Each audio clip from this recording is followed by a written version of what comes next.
Welcome back to another episode of WJ Live, powered by the Western Journal. I'm George Upper, editor-in-chief of the Western Journal, asking you, as always, to click that subscribe button and on the bell next to it so that you never miss an episode of WJ Live. Look, we need all the help with YouTube's algorithms we can get, okay? Yeah. They don't like us, and they don't really like you, so let's do what we can to stay in touch with one another. You don't want to miss an episode of WJ Live. You definitely don't want to miss this one. We've got some really important news today. Donald Trump held a major news conference today. We'll have the details of that important announcement. In addition, it turns out the White House may support some new lockdowns. That's going to be interesting to see how that turns out. And we have some more news on the 1619 grift. Really, really, that's the best way I can think of to describe that. But yeah, starting off, Michael.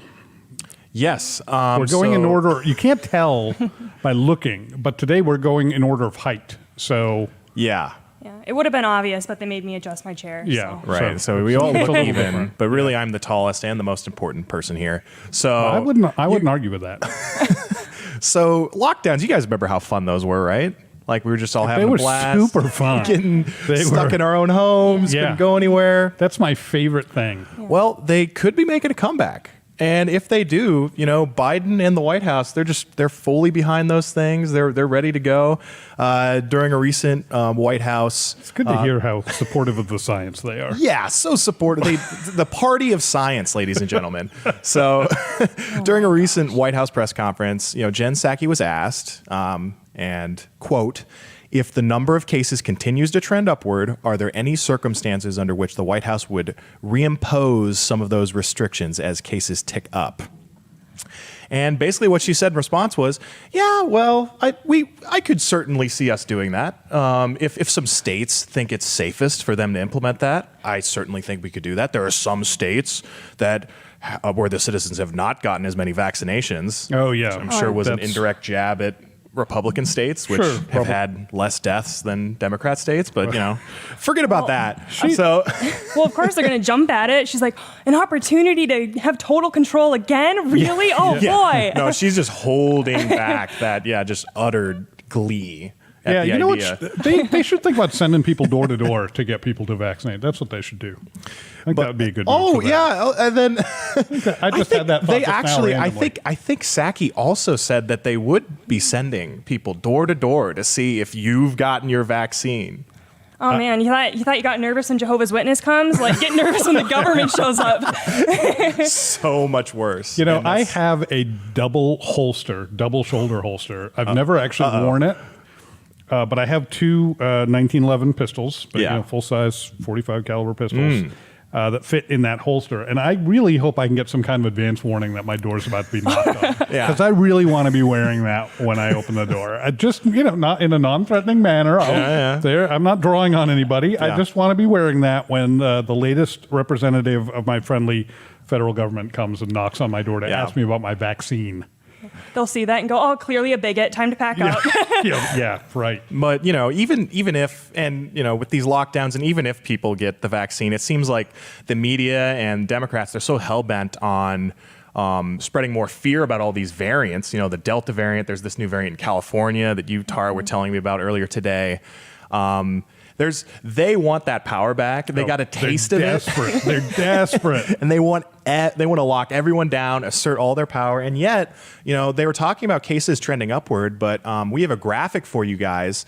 When it comes to the leading causes of death in the U.S. in June of 2021, COVID-19 was seventh, just neck and neck with Alzheimer's disease, which just barely above diabetes, which that's been around for a while. But I feel like diabetes is pretty well established. It's too bad the CDC isn't doing anything to tell people to stop eating Big Macs and stuff, since heart disease is number one with 2,101 deaths. But no, we're still going to worry about COVID. We're going to worry about COVID variants, even though, as you can see here, it is not the threat that it once was. Hey, Logan, can you throw that graphic up there real quick again? Thank you.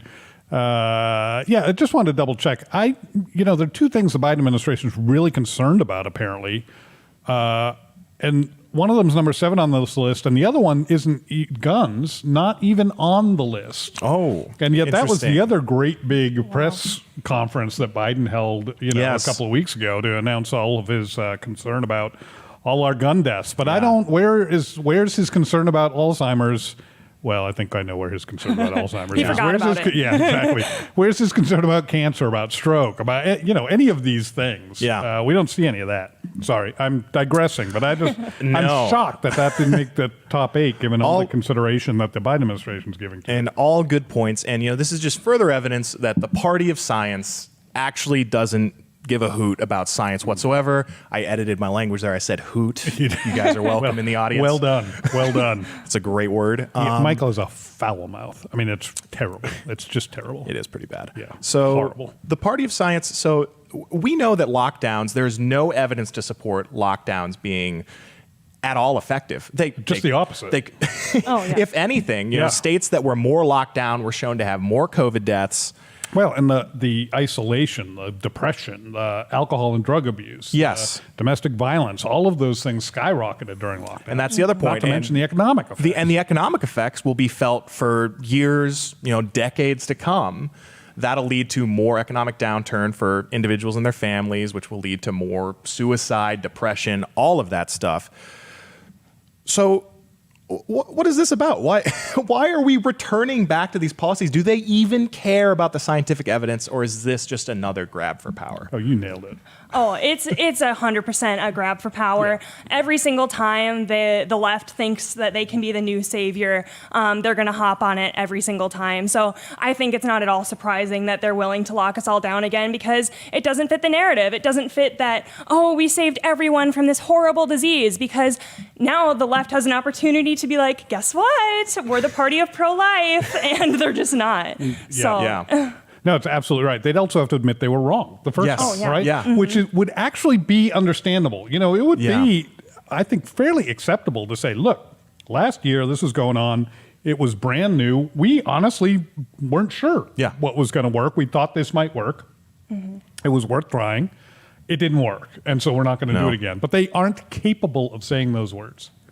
And with these new variants and all of this just madness, is just they keep bringing it up. Why? It's the 7th leading cause of death. There are more people dying of Alzheimer's. Why are we still talking about COVID?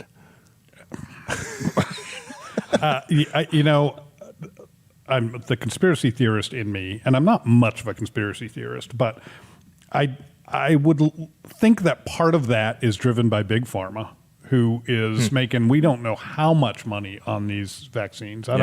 It's probably a matter of public record, but I don't off the top of my head know how much money the federal government has paid a small handful of companies to produce these vaccines. That's a lot of money. A certain amount of that money, a certain percentage of that money is going right back to the Democrat politicians who are responsible for these and other policies. So, look, I'm not going to sit here and say that's the whole reason, but I think if we said that has nothing to do with it, that we would be naive. I think that would be naive. Yeah. What do you think, Tara? What is up with this obsession with COVID that just doesn't seem like it's ever going to go away? Well, I think ultimately the left realized that it was losing the heartland. It was losing America. And I guess with 2020, they recognized that Trump beat them last time. Yeah. And when they saw that, they were like, oh my gosh, COVID-19 is the opportunity for us to be the party of the people now. We're going to save grandma, and we care about old folks. And it's like, I guess if that's your pitch to Florida, but I think that's truly what caused it. Yeah, that's a really good point. Another big part of it for me is just the fact that they've won the information wars for so long. All these establishment news outlets they have at their beck and call. They have all of these social media companies that are totally willing to cover for them. But there is a little hope on that front, given some recent news that Trump just gave us. Well, that's right. Tara was absolutely right. These folks still live in Trump's shadow, and he's doing his best today to try to continue that, I think, in at least some ways. Former President Donald Trump today held a news conference to make a big announcement Probably not the one you were waiting for, but a big announcement. Trump announced a lawsuit, actually several lawsuits, against Facebook, Google, and Twitter, as well as the CEOs of each of those companies. He's demanding an end to big tech censorship of conservative speech. That's an issue he's spoken of many for a long time now. He calls that, in the lawsuits, a violation of the First Amendment, even though these are private companies. We have a clip from his press conference today. Take a look.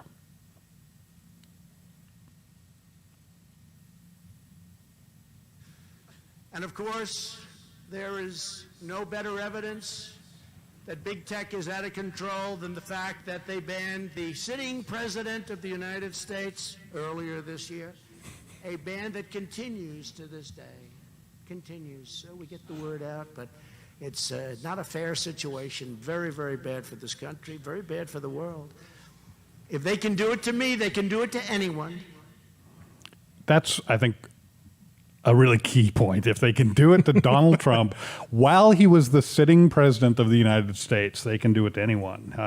Elsewhere in the press conference, he said, quote, "We're demanding an end to the shadow banning, a stop to the silencing, and a stop to the blacklisting, banishing, and canceling that you know so well." And I'll tell you, here at Western Journal, WJ Live, we do know that well. We have experienced that from multiple platforms in the past. We have been removed from Pinterest.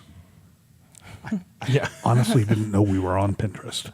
But we were removed from Pinterest a couple of years ago with no explanation given. Taken off Apple News because we're anti-science.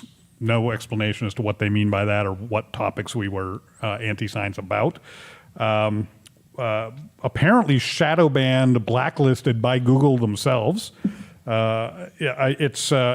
know exactly what Donald Trump is talking about here. This is an issue that we understand intimately.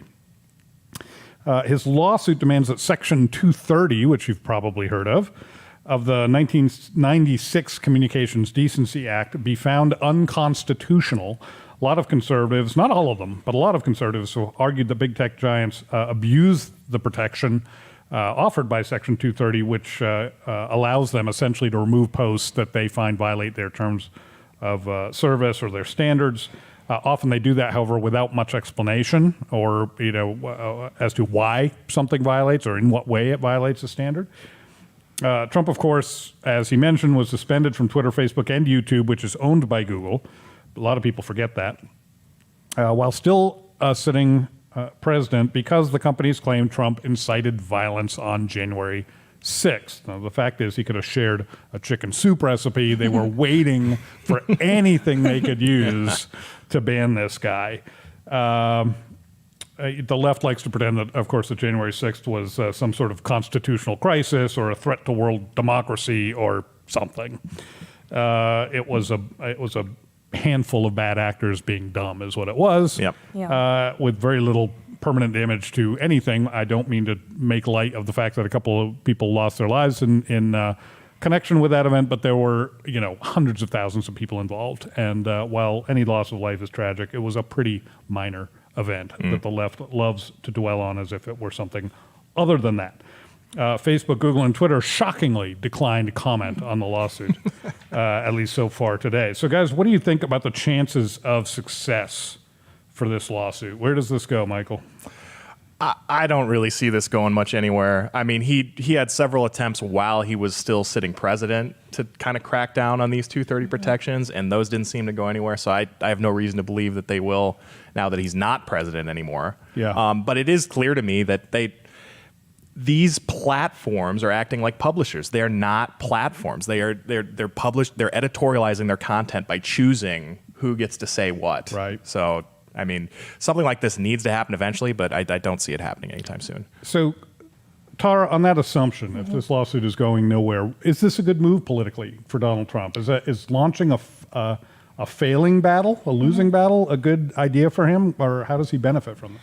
Well, I think, as we all know, politics is all about like how you present yourself and kind of the narrative you're running. So it doesn't really matter in Trump's mind, I think, of whether or not he's actually going to be successful, because part of the reason Trump got elected was because he's going to fight the man, he's going to drain the swamp. And so I think that this is actually really going to benefit him because it's going to show he never gave up. He still was fighting, quote unquote, for America when he probably campaigns again in 2024. So I think strategy is everything, and it doesn't really matter whether or not he's going to be successful. And even if he's not, it's just going to be a new platform for him because he's going to be able to be like, see, I fought and I fought really hard and they still were against me. What are we going to do? Oh no, time to vote. Like, I think that's going to be the pitch. You know, that's a really good point. And what I like about that, Tara, is it works whether he runs in 2024 or not. He, you know, whether or not he is the candidate, he's going to be I can't make up my mind whether I think he's going to run or not. But whether he does or not, he is going to be an important voice in that election, right? And so this just improves his standing of that voice, whether it's a voice he uses for his own benefit or to elevate a Ron DeSantis or, you know, whoever else might be the nominee. So that's really interesting. But you're right. Trump puts himself in the place of fighting for Heartland America, which is a group of people that we always talk about at Western Journal, and traditional American values, conservatism, even Christianity. And one of the ways in which he did that was coming out against the 1619 Project, which he spoke very vocally about against, and in fact, if I recall correctly, actually signed an executive order banning its use in I think it was federally funded educational programs, something along those lines. Once again, though, the 1619 Project is kind of made headlines. Yes. So this baseless history kind of reappears like the boogeyman every few months because when the media doesn't find something, they just go, you know what is always at the center of America? Racism. And so it just got dragged out again. Well, America's favorite historian behind this, Nicole Hannah-Jones, just rejected... I know she's my favorite historian. I don't know about That's you. That's a little bit of a stretch. Oh, yeah. Well, maybe the media, American media's favorite historian. There you go. That is certainly true, So she just rejected her UNC tenure. And the rationale, I'm sure everyone on the planet can guess, racism, striking again. And her claim is that all of her predecessors had gotten the job when they took the position. However, just a hunch, I think when you're posting things that are constantly fact-checked and historically inaccurate, you're probably not going to get tenure at a higher level university. I don't know, just a thought. It's pretty to think so anyway, Yeah. So she's decided she's going to move on to Howard University and kind of keep propagating these same ideas, that ever since slavery started in 1619, give or take a few years, that nothing has improved and that Black America is still enslaved, which, just to play a devil's advocate, if you actually believed that, wouldn't your main prerogative be to stay at the predominantly white institution you're already at? Yeah. Because wouldn't you just be lecturing to a bunch of white kids about how bad they are and how they're systemically racist and bigots and holding people back? Get the oppressors to stop holding back all your people. Yeah. I don't know that Martin Luther King Jr. made much of a name for himself by preaching to black people about where they were. I have a feeling that it was other people he spoke to that actually, made more of a difference there. I'd also be really curious to know. Maybe we can Google this or have somebody look this up. But I wonder how many tenured black professors there were in 1619. I think that number is probably low. Yeah. But I can't verify low. that without looking it up.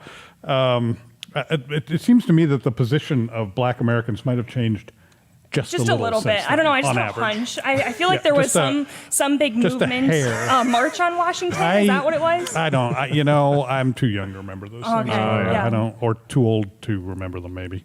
Yeah, none of us remember. So instead of that, Nicole Hannah-Jones is just going to go to a nice bubble-wrapped echo chamber to talk and give her ideas to students who have already voluntarily segregated themselves. So I think that's your perfect audience. And I just want to say, I think that in order to be a well-known activist, I don't think any historically recognized activists had safe spaces, but maybe I'm wrong. I don't know. I think you're probably right about that. certainly was a dearth of them in 1619. I think you could pretty much count on that part Yeah. of it. Yeah. Oh, man. So I guess my question for you guys is, why is Nicole Hannah-Jones still considered an activist when she hasn't actually done anything than complain from the New York Times upper castle? Well, yeah. What actions has she actually taken to help anything? Anybody that is part of that movement that pushes forward that whole CRT, critical theory, Marxist narrative. Those are the activists. Those are the saints that we need to look up to that are going to guide us to our new utopia in America. Yep. And it's so fitting that you made that Martin Luther King Jr. comparison, and that's a perfect example of how these people are different than MLK. Oh, yeah. Because they support segregation. That's what they want. They want all the people in all their races to be separated. Whites over here, blacks over here, Asians over there. The Asians get the worst of it usually. Right, because they're actually successful. Yeah. They're not white and successful, Yeah. which is a cardinal sin. But yeah, anyone who and it's so great that she's now going to be teaching to black students the very things that have been holding back the lower levels of the black community for like a half a century at this point. But yeah, any person that pushes their narrative is just this activist savior that needs to be enshrined as some sort of saint. It's such a perfect example of leftist newspeak too. I mean, Yeah. What does activist mean? It's right there in the word act. Right? Active. It's Yeah. action, right? And They don't do anything. And they don't do anything. And sadly, the ones who don't do anything are actually the better ones. The ones who do, burn down buildings and stuff are just criminals. They're not activists. It's a perfect example of how leftists speak. The word has nothing to do with describing what's actually happening. Yeah. Why is she still considered an activist? Because that's what the media wants to consider. Her biggest accomplishment is rewriting history to the point Right. that To a lie. a bunch of black historians had to correct her and say, no, this is like really bad. You have no idea what you're talking about. Yeah. And I feel like it's always the people with the least to say that always get the most credit, because Yeah. everyone's still talking about her, and that was published 2 years ago? Yeah. So, I guess kudos to her and whatever her publicist is doing, because she's still got a good gig going. Yeah. But I guess that kind of brings up this idea is we've seen these people cry wolf time and time again. So when you're pointing out racism for every single thing all the time, at what point do people stop and realize and go, wait, what are they talking about? And how is this kind of narrative going to be stopped in the future? Because right now it seems like they've been running on it for a good 10 years at least. Oh, longer than that. Yeah, I mean, the first person I would really think of and refer to as a race hustler was Al Sharpton. Al Sharpton and Jesse Jackson, who kind of came up together. These were folks who knew MLK, grew up kind of with MLK in that movement, and have totally betrayed what MLK was trying to do. But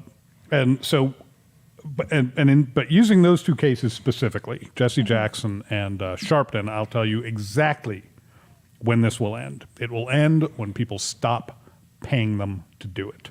That is why they do it, because they get rich doing it. They get exorbitant speaking fees. Sharpton had a hustle going on for a while. I don't know if he still does it, where he would go to a company, accuse them of some sort of terrible racism. That company would then hire Sharpton's firm to consult and help them be less racist, and Sharpton would cash the check. Man. Mm. That's great work if you can get it. Yeah. It'll stop when those checks start bouncing. That's when it'll stop. And that money, those grifts will always be available to people as long as there are communities that are lagging behind the mainstream. Of course.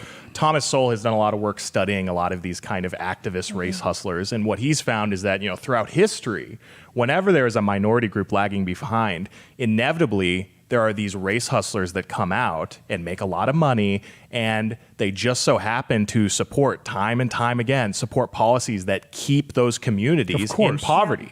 And, that might sound really weird, but if you really think about it, there's a lot of incentives for them to do that. As long as that group is lagging, they will keep cashing in those checks. As soon as Black America catches up to the rest of America, they can't make money anymore. Right. So, Yeah. as soon as People act in their own best interest, their own Yeah. self-interest. As long as there are, and there will always be minority groups that are lagging behind the bulk of America. As long as that's happening, there will always be race hustlers that are doing stuff like this. So That's a really good point.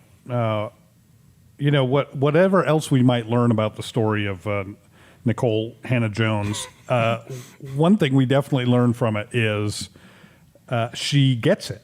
She understands that for her agenda to succeed, that she needs people who support her worldview working in mainstream journalism. That's what she's going to go do. She's going to be a journalism professor. And you know what? We actually agree with her on that. We agree wholeheartedly on that principle, that we need people who support our worldview in mainstream media in order for an agenda to go forward. The problem, of course, is that her agenda is built on lies, like the 1619 Project. Yeah. At the Western Journal, our goal is to equip people with truth. And that too means that we need people in the media who understand and support our worldview, which in our case is based on, little things like reason and logic and biblical truth. I hesitate to even mention them because they're so tiny. Jesus Christ. Yeah, stuff like that. Throw that in. So why do I mention that? Well, look, Tara is an editorial intern. Michael is a former intern with the Western Journal. I was a little old to be an intern when I came here, so I started in a different role. But one of the things that we do here at the Western Journal is we train up the next generation of conservative journalists. And these two are great examples of what we're trying to do here. If you liked watching these two give their opinions today, would like to see more of it, you can help us do that. You can go to westernjournal.com/join and become a member of the Western Journal today. For a limited time, we'll give you 2 months for free when you pay for the other 10. So you get a year's membership for the price of 10 months. It's about 17% off. But more importantly, you'll know that for literally pennies a day, and all that information's there, westernjournal.com/join. I won't go into all the details, but for literally pennies a day, you're helping make a difference on the very front lines of the war against fake news and establishment media bias. These two are proof positive that we are making a difference. You can be a part of it, and I hope that you will be today. And lastly today, some sad news. Last week, WJ Live and the Western Journal lost a friend and a colleague. Eric Naneman, our business and technology reporter for the Western Journal, passed on Thursday. Eric had not been a part of our team for very long, but it didn't take very long for him to become a significant part of that team, and he will be greatly missed for his sense of humor, his encouraging words, and his sometimes obscure Star Trek references. And in that vein, I can think of no more fitting parting words for Eric than these. Of all the souls I have encountered in my travels, his was the most human. Godspeed, my friend.